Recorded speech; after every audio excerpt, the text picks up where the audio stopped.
Last Christmas Eve, babe, in the drunk tank. Start the show off with a little Christmas music, a little dropkick Murphys in the background. Merry Christmas, everyone, and welcome to Murfs Quick Hits.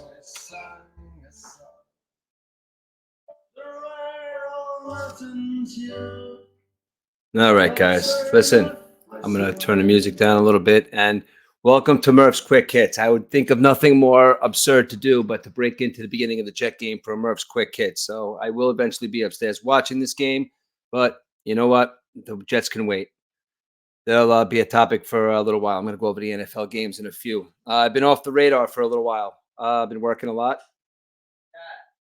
Yes. I put heavy whipping cream in my coffee. No, just put milk. I'm live right now, buddy. That's okay. Well, anyway, that's what happens when you go live. Heavy whipping cream in your coffee. Sometimes good. I don't know. It gets the preferred taste. But anyway, we're going to talk about the NFL games later. The Jet game is probably starting in a couple of minutes. It is Christmas Eve and Merry Christmas. Like I said, I've been off the radar for a little while.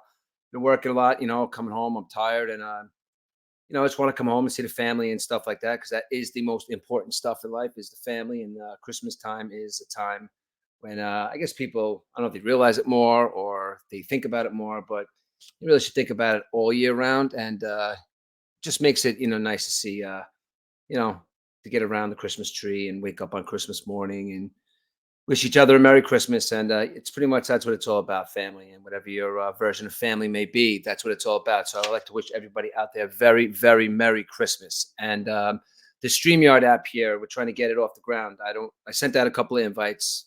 I don't know if anybody's getting them or if they could sign on to it, but I'm trying. But this thing is actually pretty cool. It has a lot of leeway and a lot of space to get a lot of stuff done that we don't normally do. We could upload videos and stuff. But Eric, I think, is he's giving Jody a hand. I know Jody had a very successful surgery over the weekend, so applaud that. I saw Eric's video on his Facebook account where he was walking around the city in the cold weather.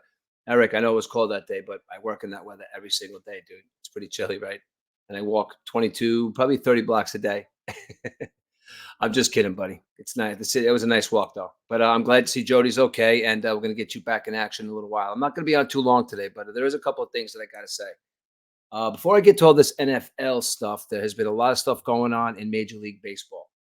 Now, I could sit here and go on a rant about the Mets. I could sit here and go on a rant about all the money that the Dodgers spent.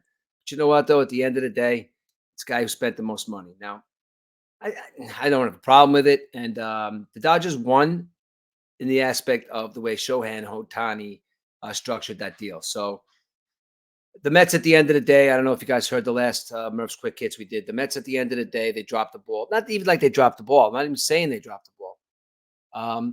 Picture this for a second, okay? You're Steve Cohen.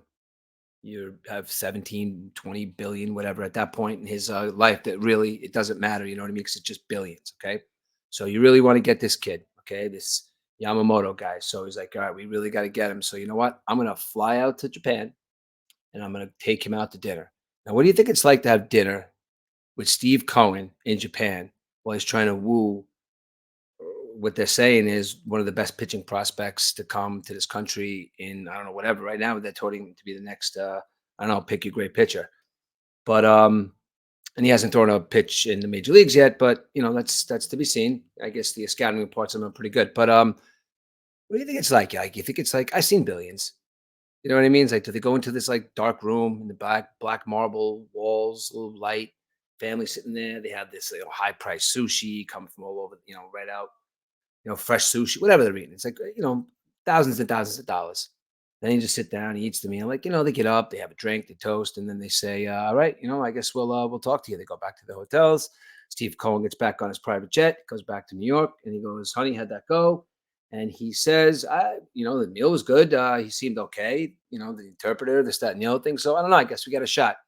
You don't have a shot. You know why? Because Shohei Ohtani structured that deal, and it was his idea, apparently. So that being said, we all know what the whole take is on Ohtani's deal. $700 million contract. It's a lot of money. But you know what, though? The first 10 years of his deal, it's a 10-year, $700 million contract, which is going to pay him $2 million a year. That also makes him the the highest paid athlete on the planet. It was Lionel Messi with the $673 million contract, but the $700 million contract makes it the biggest ever. So what's happening with this? It's very backloaded. So for the first 10 years of his contract, he's going to be making $2 million. You heard that right, guys. $2 million. You know what that does? That keeps money down for the Dodgers and their foundation. I guess they're owned by a bunch of people. There's a group, and keeps their payroll down. You know why? So they could bring in Yamamoto. Knew all along. I'm sure they knew all along that he was going to go there because they gave him $325 million. They made him the highest paid pitcher in the history of baseball. By I think it's by like I don't know, it was $1 million, or I think it's $1 million over Garrett Cole. So he's going to be making a lot of money, this kid. So Tani knew exactly what he was doing because he even said it. Hey, I'm making $50 million a year in contracts anyway. So that leaves the Japanese pitcher Yamamoto and Shohei Ohtani over there in the Dodgers. Now, these guys have spent almost $1 billion on a couple of players in this offseason. Now, let's mind you, this is a Dodgers baseball team that really hasn't won anything. They've been spending money. Their pitchers have been coming through. Mookie Betts, they wooed him over here. They're always, I guess, there, but they won the 2020 fake World Series. And like I said it, it's the fake World Series. I mean, the fact that, a second, let me check something here. I mean, the fact that he is, a second, let me check something here. All right. $1 billion, right? You got these guys like Mookie Betts and Freddie Freeman over there too. Now, from what I understand, they have some deferments to their contracts as well. But that being said, is I guess it's smart. Like it keeps the payroll down, like you said. Obviously, it keeps it down because of the fact that they're get my volume up a little bit. Let me make sure make this muted. Just want to make sure how my volume is. All right. I just want to make sure the volume is all good. But yeah, it's $1 billion on some baseball players, 2 Japanese players, Yamamoto, Shohei Ohtani. Now, Shohei Ohtani is not going to pitch next year. So that $700 million is, in fact, the fact that he is going to eventually pitch in 2025. Now, Walker Buehler is going to be a year older. That pitching staff is going to be a year older. I don't know what that pitching staff is going to look like, but when opening day comes and you see a lineup of Mookie Betts, Freddie Freeman, and Shohei Ohtani at DH as 1, 2, 3, and then a cast of characters like Muncy, who hit 36 home runs last year. Let's go down the list of what their we had Mookie Betts last year. Mookie Betts hit 39 home runs. He had 40 doubles, 107 RBIs. Freddie Freeman had 29 home runs. Max Muncy hit 36 home runs. JD Martinez hit 36 home runs, 103 RBIs. Listen, these guys were hitting the ball. They were pitching. Last year, their record, if I am correct, they won 100 games, I think, but I don't recall. But I think they were 100, 101 games. But you know what that got them? Nothing. The Arizona Diamondbacks came out of nowhere and said, go home, Dodgers, sit down. So they had a good team last year. Yes, they had Shohei Ohtani, and yes, they had Yamamoto. Now, listen, mind you, Yamamoto was not throwing a pitch in the major leagues yet. Now, these are major league hitters. I don't know how much different it is. I mean, we did lose in the baseball classic there to the Japanese. But that being said, the greatest players in the world are here in the United States of America, and I do say that. Listen, you have your other players sprinkled out, but as a bunch, as a whole, these are the greatest players on the planet, and that is why everybody comes to want to thrive here. So if you thrive here, you make the big bucks. You're playing against the biggest players in the world. Now, the money is a lot, and I have come to the conclusion that Cohen has a lot of money. Now, Cohen offered this guy a lot of money. Now, he just didn't want to come here. Doesn't seem anybody wants to come here. I don't know I hope I'm not looking at this the wrong way, but the Mets do not seem like a destination right now because maybe somebody knows something, or maybe somebody thinks something's up in the clubhouse, or maybe one of these guys isn't a good guy. But I have to believe in my heart of hearts that the manager thing drives me crazy. Okay. That was something that they maybe should have put a little bit more thought into. But that also being said, I think that this team could be a good team. They got a lot of young talent. They got the catcher there. So I'm not saying that they're just like cashing their chips in or looking ahead to 2025. Ronnie Mauricio out, I think he blew out his ACL. So I don't know what the Mets are going to be next year. I know it's not going to be like last year, where going into the season, we're going to be thinking that they're going to win the World Series. But you know what? That's what Met fans do every year. But I do think that we're going to go into next season thinking that maybe we'll be competitive. Maybe they will make a move. Maybe at the end of next year, trade deadline. Maybe Juan Soto isn't working out with the Yankees. I don't see that happening because with a lineup like Soto and Judge, you got Garrett Cole there, and you could talk about the Yankees and making moves. And the Yankees did exactly what they needed to do. I know I jumped over the topics there for the Mets and the Yankees, but they're kind of one and the same with the Yamamoto deal because they offered them, a good sum of money too, not as much as the Mets and Dodgers did, but they came in just a tad under 320 themselves. So, I mean, the Yankees were really going for it too. I mean, what about if they got him? But the Dodgers got him. So back to being said, we're going back to what the Dodgers have done nothing. They won the fake World Series in 2020, and they're going into this year obviously as the clear favorite to win the World Series. But as we saw last year, a team like the Arizona Diamondbacks could basically just shock the world. Or how about a team like, listen, don't count the Atlanta Braves out. The Atlanta Braves have Ronald Acuna Jr., who right now, hands down, is the best player on the planet. He's playing in Atlanta, guys. And that is not a fluke season last year. He's still young. So they're going to come back hungry. They're going to want to win. They're not saying, we did just good enough this year. No. The Phillies are working it. They want it. Bryce Harper, somebody who I did not like when he was young. Did not like him. But you know what, though? I guess he's grown on me a little bit. Not saying I like him, not saying I like the Phillies, because that's Philadelphia Phillies. As a Met fan, that's the team. Don't like them. Don't like the Braves. Don't like the Phillies. Don't have any reason not to like the Marlins. They've never done anything to hurt us. But, hey, who knows? They might be coming past us with their young talent, too. So you never know. We might be on the bottom looking up at all the teams if we don't start doing some shit soon. But with that being said, I think that the Yankees, they were really going for it too there. So between the Mets and the Yankees and losing out to the Dodgers, so the Dodgers are going to have a lot. The spotlight is going to be on them right now. Okay, if there's a team right now that the spotlight is going to be on, it's going to be the Dodgers. I guess they don't care. At the end of the day, it's like the fact that they really just they're the Dodgers. It's kind of like they're just one of those teams. They just eat spotlight up. Actually, maybe they do get nervous in the spotlight. Clayton Kershaw walking into the Hall of Fame, terrible playoff pitcher. Maybe he didn't like the spotlight. I don't know. But all I do know is they've won one World Series in 2020. They spent $1 trillion and they've really got nothing to show for it. But hey, listen, who knows? But let's see if this Shohei Ohtani thing works out. I mean, Shohei Ohtani could be a genius. I mean, I was looking at something, what the thing when they were doing his contract, they were saying that the reason why he structured this contract because he has a 10-year deal. And everybody knows this 1996 federal law forbids states from taxing their retirement income on out-of-state residents when payments are made in equal amounts of over 10 years. That's Shohei Ohtani's contract. He's going to make $2 million a year for 10 years. He's going to make 50 mil plus on endorsements for the next 10 years. And you know what, though?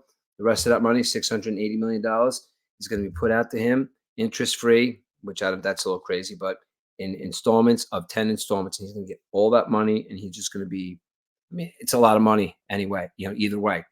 But I just hope that this injury that he has isn't worse because he is an exciting player. And you also did find out this year with all these, with all this contract negotiation that he is a little bit of a diva. So I don't know if that's going to help him, hurt him, or what it's going to do. But all I know is Shohei Ohtani, if you can't handle the spotlight is going to be on the Dodgers. But you know who it's going to be on, buddy? It's going to be on you. You have to produce. And hey, you're healthy. You're going to produce. You're the best player in baseball right now. But you got a lot of young, hungry guys that are going to want to try and prove you wrong. You got a lot of pitchers that are going to want to prove you wrong next year. Major League Baseball, you guys have to go at this guy. Don't be afraid to pitch to him, okay? Don't be afraid to play against this guy. Make this guy human, all right? That's everybody in Major League Baseball. I'm not saying he's not the best because he is the best. A lot of good young talent. I'll tell you who is another young, talented guy, but you don't even think he's a young talent, is the Yankees did something that had to be done with this Juan Soto deal. I know I talked about it last time, but the more I think about it, Judge and Soto in that lineup, yeah, the Yankees always figure it. They'll figure something out. Their pitching's going to be there. I mean, if their guys in their lineup, even they got two premier players in that lineup right now in Soto and Judge. Now I don't know what the Yankees are going to do with their lineup, and I know you listen to Sports Talk Radio, and it's they usually all these passionate Yankee fans saying that Judge has to bat here and Soto has to bat here and DJ and this guy and who's going to play short. And it's all a big conglomerate of stuff that, listen, we as passionate fans, all I know, all I want to see is on my baseball team next year is I just want to see Francisco Lindor be the captain of that baseball team and give him that C and come on, just do something next year. But we're talking about the Yankees right now, and they did make a fantastic move because Juan Soto is a player that can hit the ball all over the field. You throw him that ball, if he wants to hit it to left field, hit it to left center, right center, up the gap, whatever, wherever he gets a good pitch to hit, he can put it wherever he wants. That being said, that short porch out there, he adjusts his swing. He's going to hit 60 home runs. He's going to hit 50 doubles. I mean, this guy is going to be a machine in Yankee Stadium. He's going to cover the outfield decently. But I also said, too, last time, I'm not going to harp on it again, but Judge has to play center field. He's the guy. He's the player. He's the highest paid guy. He's got to get that position, and he has to play center field. So that being said, Yankees, you lost out on Yamamoto. What's going to happen? I know I saw Blake Snell went to the Dodgers. Whatever, the Dodgers keep spending money. Blake Snell doesn't impress me. The guy won a Cy Young, but he's a 5-inning guy. He's got great stuff. I don't know, man. A lot of these guys that give like 5 or 6 innings, it's just kind of like I don't know. They're just not entertaining to watch. And I know this Tyler Glasnow thing. Not only is he coming from the Tampa Bay Rays, which I've always said is an organization that pumps out pitchers, and once you leave, they're not the guy that was in Tampa Bay. I'm not saying he's a bad pitcher. I'm not saying, but maybe with different guidance over where he is over there in LA. I don't know what their pitching coaches are like, but I don't know. We'll have to see about that because you got Blake Snell and you got the other guy over there in San Diego. It's like, you know what? They are pitching good, but I don't know. They pitched really well, and there's got to be something going on in Tampa. So see what happens with Tyler Glasnow. He has an injury too that he has to get over. So Dodgers are pretty set there. So the Dodgers are going to go in. So if you're a Dodger fan right now, it's like you got to go into next year saying that you're going to win the World Series. And if you don't, you're going to be, that's it. You're going to be very, very upset because with that lineup and all that money that they spent, and look, I know Steve Cohen's spending a lot of money, and I get it. And on the outside looking in, it doesn't look like you guys are spending that much money per year. If you don't add the end-loaded contract, maybe Steve Cohen does have to start doing those kind of deals. I don't know. But we'll see what happens. You talk about Soto coming, not even just to the Yankees. I mean, to the Mets. Maybe he does leave the Yankees after next year for bigger money. Who knows? He's 25, and he's going to be around a long time. So lots of stuff to go into what's going on in baseball. I mean, baseball is, like it is every year around this time. You always want your team to make that big splash, and when they don't, it just becomes kind of, like maybe they should have done something, but whatever. We'll see. The Mets, I'm a Met fan, and I'm a Jet fan. And so is my son upstairs watching the Jet game as we speak kickoff. I don't know what's going on yet because I'm going to give our picks, and I'm going to give the Jets maybe another 20 minutes to 30 minutes because my wife is out shopping right now, doing some last minute shopping on Christmas Eve with her sister. And my nephew and my kids are upstairs. Jack is baking. Aiden is watching a football game, and we're going to enjoy a nice Christmas Eve here. And we are going out to dinner tonight. We're going to a nice Italian restaurant up on Route 9 in Wappingers. It's called Osteria. Osteria, I think it is. And it's up on Route 9. It's that big orange building up there on the right-hand side if you're traveling north. We're going up there for dinner. We've been there before with friends of ours, Kate and Joe, and the food is out of this world. And I know my son Jack, being the secret chef, is very excited. And he's going to be critiquing it the whole way. So that's what we're doing tonight. And then we're going to wake up tomorrow morning and see what happens. Anybody wants to come over? Anybody's out there? Anybody has nowhere to go? Anybody's just sitting there by themselves? Anybody's hanging out? We are going to be home. The Murphys will, Murphys will welcome you guys. If anybody's, not feeling it tomorrow, if anybody's under the, it is Men's Mental Health Month. Guys got to watch their mental health around this time, especially when they look up one day and they realize there's nobody around. You're like, holy shit. It's like, what am I doing? So I don't know. Guys need people to talk to too. And look, I'm here. It's Murph. Keep talking 365. I don't know who's out there listening, but you know what though? If guys want to talk, it's always good to talk. There's a lot of lonely people. So just remember it's Men's Mental Health Month, and just to check in on your buddies. You know what I'm saying? So today, the NFL, there are some football games on. I know that me and E have not been on live together for the last 2 weeks, but I know I had 7 wins last week, and I'm sure E had probably 10, 11, 12. He's been kicking my ass.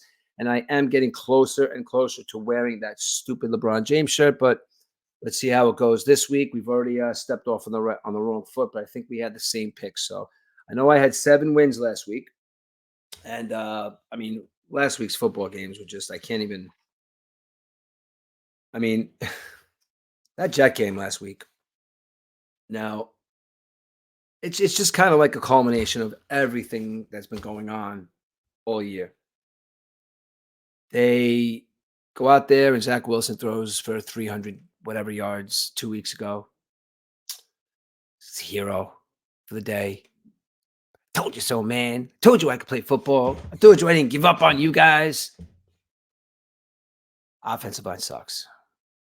No, I told you I wasn't going to give up. I threw for look at that touchdowns, and I told you, Garrett, I'd get you the ball with his little, squeaky little voice and his hot mom on the Instagram there. And I don't even know what she says on there. I just like look at her. It's like, oh my god. But anyway, she's out there protecting her son, saying that he had a concussion. And he went out there with a concussion. So what she's saying that the Jets went above protocol and sent the kid out there with a concussion because his mommy said so.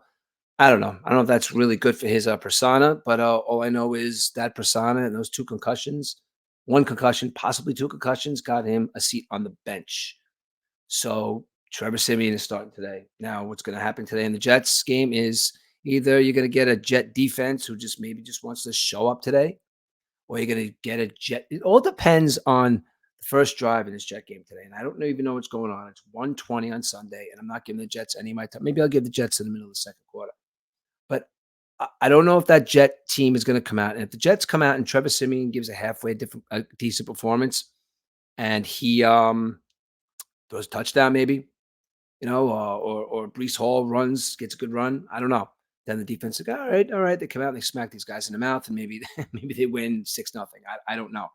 But that being said, I'm going to go through some of the games today. Now, last night's game. Now, let's talk about last night's game for a second. I'll go back to the Jets in a minute when I get to them. When I get to them in this row here, because I got to give my picks. Last night's game was a travesty for the Buffalo Bills. You got to be kidding me. The Chargers right now are probably the Jets and the Chargers, and I'll go through this list. And the Jets are playing the Commanders today. So it's probably the Jets, Commanders. These teams are in disarray. They're disheveled. They suck. I don't know what's going on in any of these organizations. The Chargers are terrible right now, and the Bills beat them 24-22. Now, admittingly, I did not watch the game. I don't know what happened. Was Josh Allen throwing the ball from a wheelchair because his knee was hurting, but he was still out there anyway? I don't know. Was Stephon Diggs, was he sitting on the bench? Was he not playing? What happened? Like that the Chargers were able to score 22 points. I would love to talk to a Buffalo Bills fan, but again, we're still trying to figure out this this live thing here. And I really don't know what's going on, but we're going to try to figure it out. But I would love to talk to a Bills fan and find out how you score 24 points, or at the least let the offense score 22. Bills, I don't know what's going to happen. All I know is that division has a Miami Dolphins team that Tyreek Hill may or may not go today. And when Tyreek Hill going at 100%, that's a tough team right there. So Bills, you did nothing to impress. You kind of like set yourself back a little bit in the pack. I mean, it looks like right now, the Dolphins are playing a big game today. I'm going to get to that game in a second. But the Dolphins are playing a big game. So in order for the Dolphins to play with the big boys, they got to win their game today. So I took last night. I know we took the Bills. I'm pretty sure E took the Bills also, but that was a big L for the Murph man. This next game, which is on right now, you got the Commanders at the Jets. Now, I wish I could have got the word out. My boy Timmy, he's back working with him now. He's at the Jets game today with his whole family, and they're tailgating at this Commanders and Jets game. I know his brother's a big Washington Commanders fan, but the Jets are favorites by 3 points to the Washington Commanders team that can't get out of its own way. They changed owners. Their quarterback, sometimes he'll throw for 900 yards, and the other he'll throw for -6. They got a running game that they don't know which one is up. Their defense, they lost Chase Young. Chase Young ran for the hills. He's like, I ain't staying around here. I don't know what's going on with this guy. So, boom, he's gone. So, the Commanders are a team that's a little bit of a disarray. The Jets, if they really want to come out and make, whoa, we're still here for you guys. Watch us, fans. They could smack the Commanders in the mouth today. Or the Commanders and Sam, whatever his name is, could come out and throw for a bunch of yards. But all I know is the Jets have to – I don't even care. I'm just gonna throw my hand. I'm gonna go upstairs in a little while and kind of watch an entertaining or not so entertaining football game. Maybe Trevor Simeon gets off his ass and does something good. But all I know is Zach Wilson, 2 concussions, just sitting on the bench. Oh, I got you, man. I got you, man. I told you I could play good. No, you can't. The Jets, first and foremost, when you go into this offseason, now I'm just a guy that watches the team, but I do like to comment on it. Fire everybody on that offensive line, including that 7 foot, 400-pound giant. Everybody needs to go. Whatever money is owed on those contracts, pay them out and go. But wait a second. We have nobody on the offensive line. It doesn't matter. Start from scratch. Draft that kid, the center from Oregon. Draft that offensive lineman from LSU. There's that kid from Tennessee. There is offensive linemen coming out in the draft this year. The Jets have to do something. They have to start some kind of Kevin Mawai, Nick Mangold, the Brickashaw Ferguson kind of dynasty, because Mark Sanchez was a mediocre quarterback at best who went to the AFC Championship football game with a team around him that was ready to win, but the quarterback just couldn't make the plays. That offensive line was one of the greatest offensive lines I've ever seen and one of the greatest players that ever wore Jet uniforms that I have witnessed in Kevin Mawai, Nick Mangold, the Brickashaw Ferguson. He was a mediocre quarterback at best, and Zach Wilson isn't even a mediocre quarterback, and this offensive line needs to completely go, and they need to get shut down, and they need to retool their offensive line, starting from the center and out. Even Mekhi Becton, senior, or whatever it is, you're a giant. Maybe you go be be an actor in these. Maybe Dungeons and Dragons is making a new movie or something. You could be a giant in one of these movies. I don't know, because you cannot play football. You watch 225, 250-pound middle linebacker, left outside linebackers running past you like you're standing still. You need to get your head out of your 7-foot ass and start being the tough guy who you're supposed to be. The Jets are going to win this football game today. I don't know how they're going to, but I'm taking the Jets -3.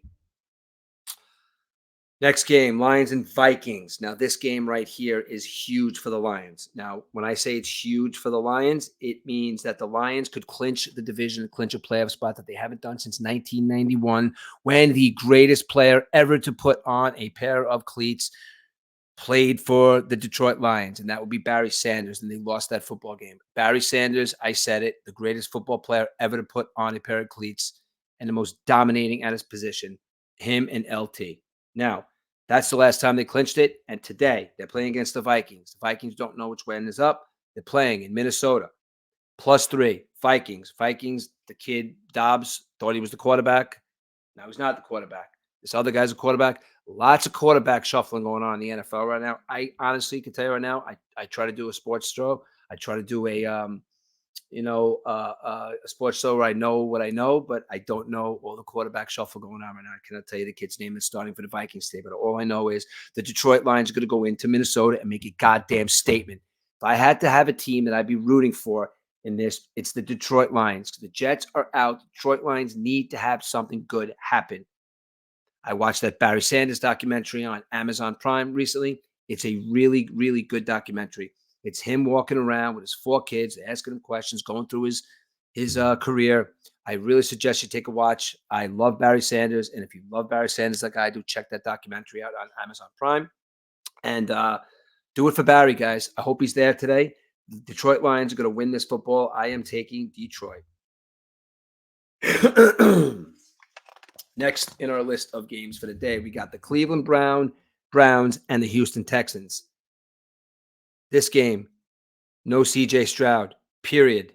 Joe Flacco coming out of nowhere, throwing the football all over the place for the Cleveland Browns. Cleveland is hungry. Cleveland needs to win this game. Without CJ Stroud, the Texans, I cannot think that, again, the name of the quarterback escapes me, but I don't think that offense could contend with the Cleveland Browns defense, who really thinks that they can win that division, who really thinks that they can make a wild card. So I'm telling you right now, Joe Flacco, who played for the Jets, couldn't get out of his own way, has a resurgence in Cleveland. Cleveland wins today. And I don't know if they clinch a playoff, but Cleveland wins today. And I think Cleveland wins by at least a touchdown or 2, because without CJ Stroud, he's coming back next week. The kid's got a concussion. I get it. But you know what? Your team needs you. And Listen, maybe not the playoffs this year. So CJ come out next year. Maybe he'll throw for 5,000 yards next year. But I am taking the Cleveland Browns -2.5. The Green Bay Packers and the Carolina Panthers. Green Bay Packers need this game. They are still trying to get into the playoffs. The Carolina Panthers kind of cashed it in. I don't know. Their pick, they don't even have their pick. Chicago Bears are getting their pick. So Chicago Bears are rooting for the Packers today because they want the Panthers to win to lose as many games as possible.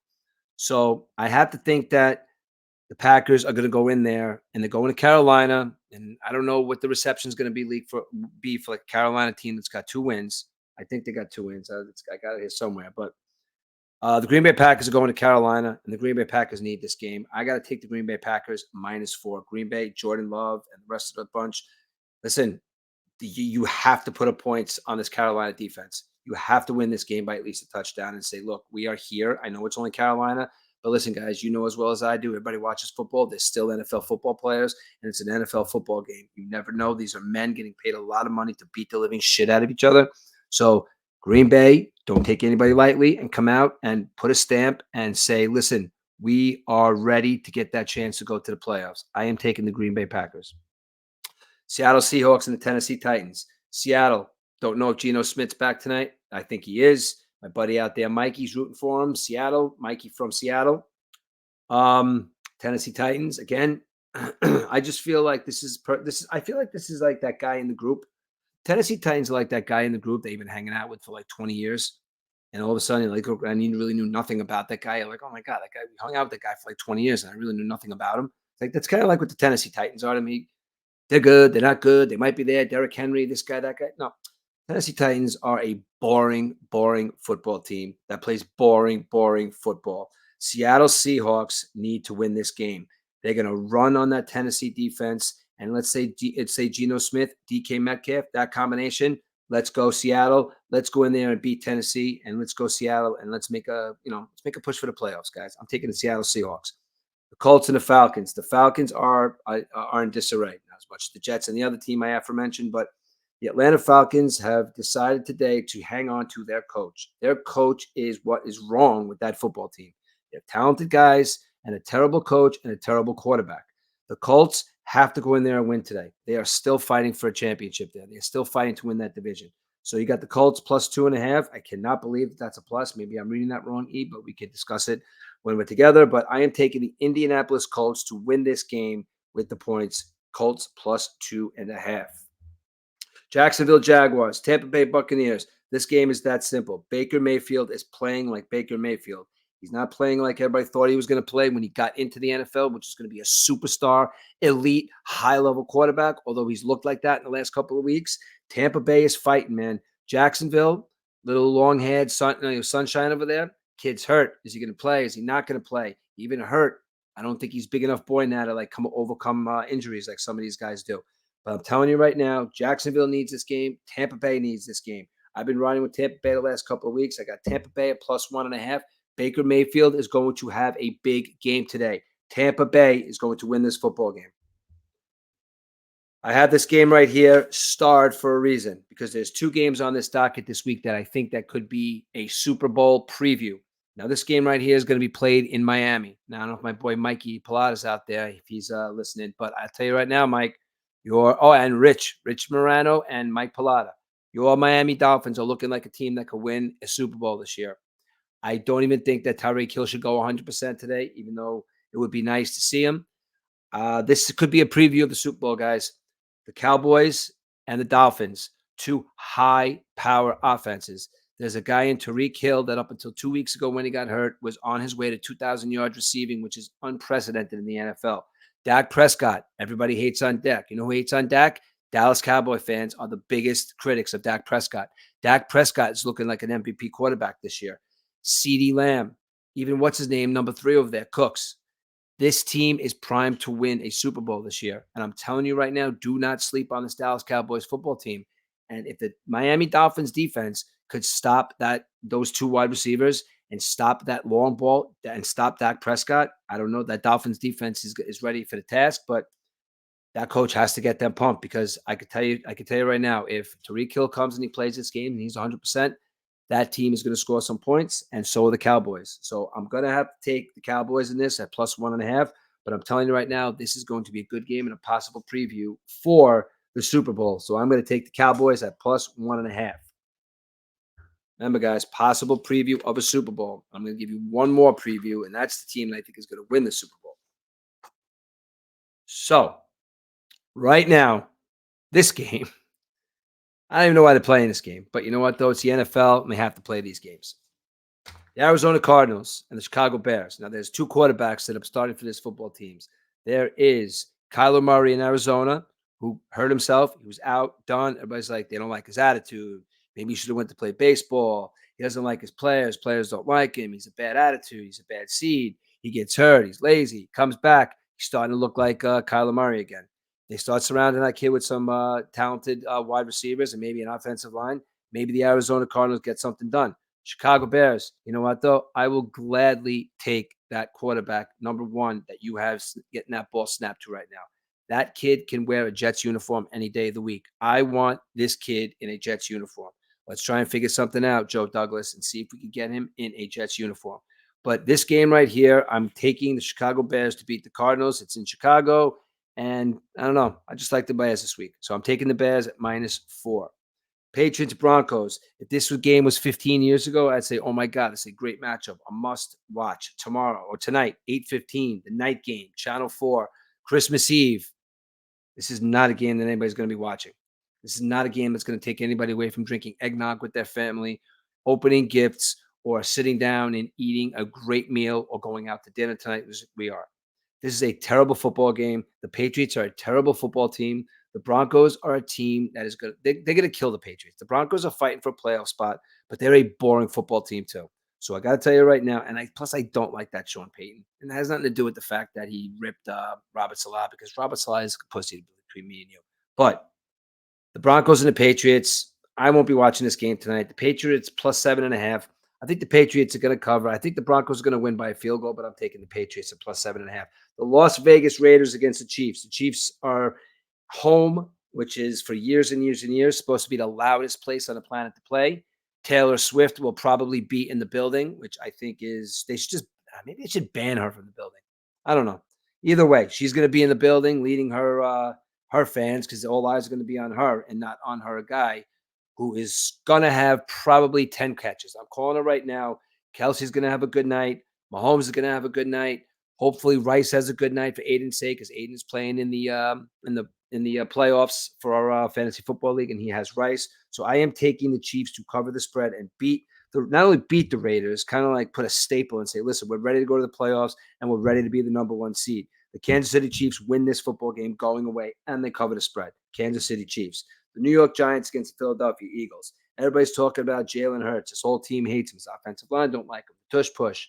Talking about the running backs. Talking about the wide receivers. Talking about he's hurt. He's not hurt. Maybe he's faking it. He has to come out here and put a stamp on it. They were undefeated going up until a couple of weeks ago. They've shown signs of weakness, and they lost to a Jets team who, well, we all know what the Jets are right now. And that's one of the teams that started the downfall for this Philadelphia Eagles team, who is not looking good. The Giants are worse. The worst thing that could have happened is to give this kid a name like Tommy Cutlets or whatever the hell you're talking about with Tommy DeVito. I don't know what's going to happen with this kid after this year, but he's not going to be a quarterback on the New York Giants if the Giants have any semblance of dignity. So what's going to happen on this game is Tommy DeVito is going to come out with his Tommy Cutlets shirt and his his agent with his suit, and Saquon Barkley is going to come out and figure out if he wants to hurt himself. Maybe he's going to leave the Giants, get a contract somewhere else. But you better play for that coach. I got to tell you right now, you guys better come out and at least make a showing for that coach. I don't think it's going to happen, because a couple of weeks ago I said the Giants play for their fans, but I don't know. Philadelphia Eagles need to win this game a lot more than the New York Giants, and the Philadelphia Eagles need to win this game by at least 2 touchdowns, which I don't think is going to happen. Eagles win this game. Giants cover. I'm taking the Giants plus 13.5. This game right here on Christmas, Monday Night Football. That's right. This game right here, mark it. If you don't watch any football this weekend, if you can't even watch your Jets or Giants, or if you're a Patriots fan, like, fuck the Patriots, sit down Monday night after you've been hanging out with the family, the kids open up all the gifts, You're sitting down relaxing with a cup of coffee or a beer or whatever it is you sit down and relax with, and watch the Baltimore Ravens against the San Francisco 49ers, because this game right here is another preview of what could be a Super Bowl matchup. Baltimore Ravens with Lamar Jackson. He's running all over the place. Wide receivers are catching the ball. The offensive line is blocking for him. Their defense is playing great. Baltimore, they're there. They're in the conversation. They're in the conversation in the AFC with the Miami Dolphins. They're in the conversation with the Kansas City Chiefs. They are in that conversation with the team that I think is inevitably going to meet the San Francisco 49ers in the Super Bowl, because the San Francisco 49ers are a juggernaut. And I heard somebody say it a couple of weeks ago in one of these sports talk shows that the only team in the NFL that could beat the San Francisco 49ers is the San Francisco 49ers. They are playing at such a high level. Barring no injuries, Brock Purdy may get the MVP. Barring no injuries, Deebo Samuel. Barring no injuries, Christian McCaffrey. Barring no injuries, the list goes on and on and on. And on the defensive side, this team is primed to win a Super Bowl. The 49ers are going to win this game, and they're going to say, what's up? And they're going to keep rolling and rolling and rolling. San Francisco 49ers win this football game. They cover the spread, and they march on the road one step further to the Super Bowl. I am taking the San Francisco 49ers in this matchup. All right, so that's my picks for this week, and E-Dubs will be back next week. But I have to end this conversation here with something I watched this morning. Now, you know how I'm a documentary guy, and I love all these documentaries. Now, this documentary specifically, for some reason, I see the alerts after the fact or whatever. But I'm going through the TV early the other morning. I'm just sitting here watching TV, and this documentary pops up. Is the Minister of Defense. Now, if anybody knows who the Minister of Defense is, if you listen to these stats, I'll let you know. The man played from 1985 to 1998. He had played 232 games, 198 sacks, and 1,048 solo tackles in his career. This guy was a man among boys in Tennessee, grew up in Tennessee, and he is probably one of the top 2, possibly 3 greatest defensive players that I've ever witnessed play football, and that is Reggie White. I watched this documentary this morning about Reggie White, and I kind of knew that he died young. I kind of knew a little bit about him, that he had very strong religious views. I mean, he's the guy that, everybody was breaking Tim Tebow's balls a couple of years ago about kneeling after a touchdown or kneeling after a game. Reggie White had people out there literally praying on the field, which that's fine. You have the right to express your religion, but you break Tebow's balls, but yet you turn around and Reggie White's doing it back then. It's fine. You shouldn't have a problem with either one, but that just goes to show how not far we've come, or how everybody observes stuff. Let them express themselves. But that being said, Reggie White used to get around on the field after the games with players from, it might be a couple players from the other team, and they would pray, which was fine. He was a very well known to be a very, very strong advocate of Catholicism. He had very strong beliefs against gays and gay marriage. He literally said that gay people should not have rights. He's strongly pro-life. I mean, to a point where he had a lot to say about people and abortion. I mean, he had a lot to say about race, and he was lambasted for it. I mean, he got up in the middle of he got up in Wisconsin, and he started talking about going off on a rant. And I think this is around 1996 or 1997. He was coming towards the tail end of his career.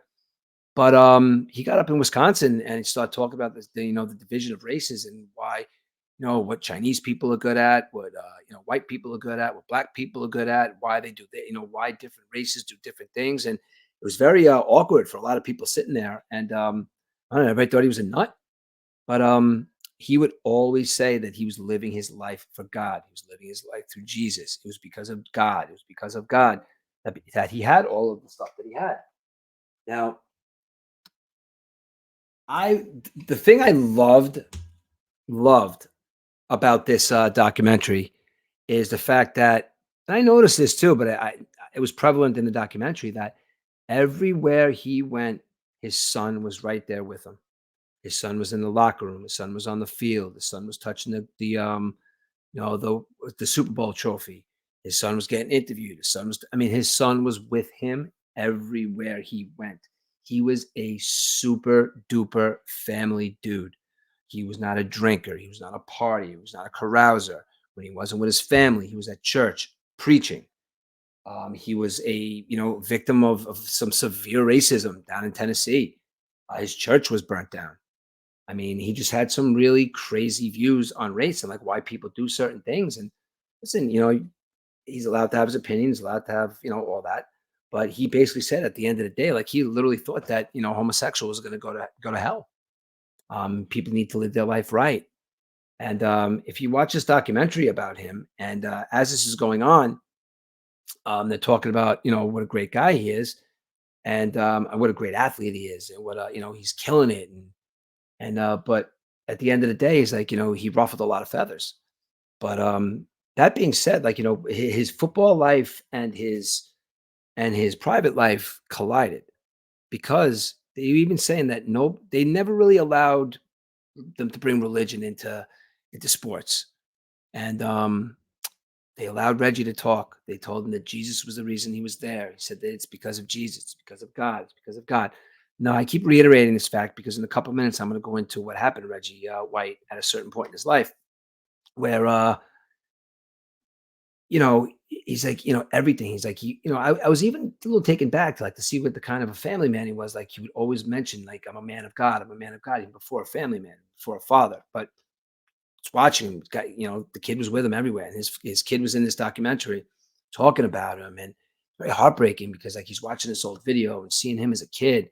And and he wasn't able to really, his father died at 43, and he was a teenager when his dad died. And he got to see a side of him. And but he always saw him. He was always there, he's always around. So I mean, that must have been pretty hard for him. Like he died in 2004 at 43 years old. So that guy and the guy in the football field were kind of like the same guy, I guess you would say. And his career was insane, man. I mean, he had in 1987, he had 21 sacks. In 1988, he had 18 sacks. He was the only guy, I think the only guy to ever win Defensive Player of the Year for two teams, the Eagles and the Packers. He went to the Packers, and he had said at one point that God had told him to go to the Packers. Again, these are all prerequisites for something I'm going to say in a couple of minutes about where he is before he died. He said it was, he sat down, and he talked to God, and God said this, and God told him to go to Green Bay. And I was like, so I went to Green Bay. And you know what, though? It worked out for me. He won a Super Bowl. He won a Defensive Player of the Year. He met Brett Favre. And it all worked out for him.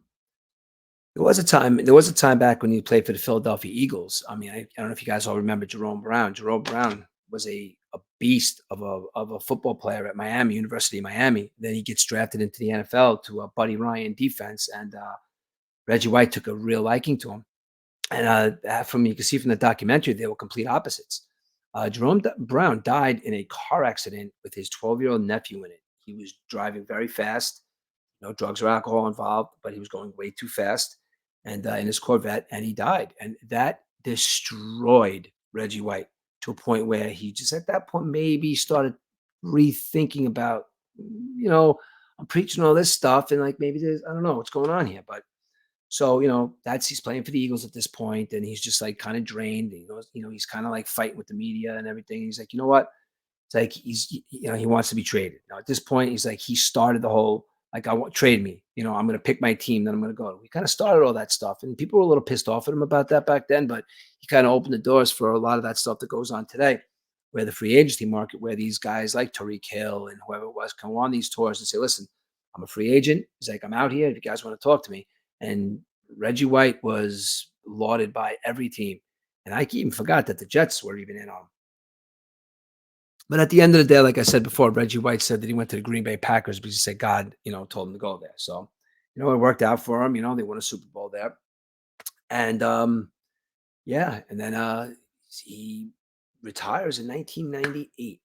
This is around the time when he starts thinking about all this stuff and talking, getting all crazy. And he said the stuff about the homosexual community, and he's talking about race. And he goes in his last season. His last season.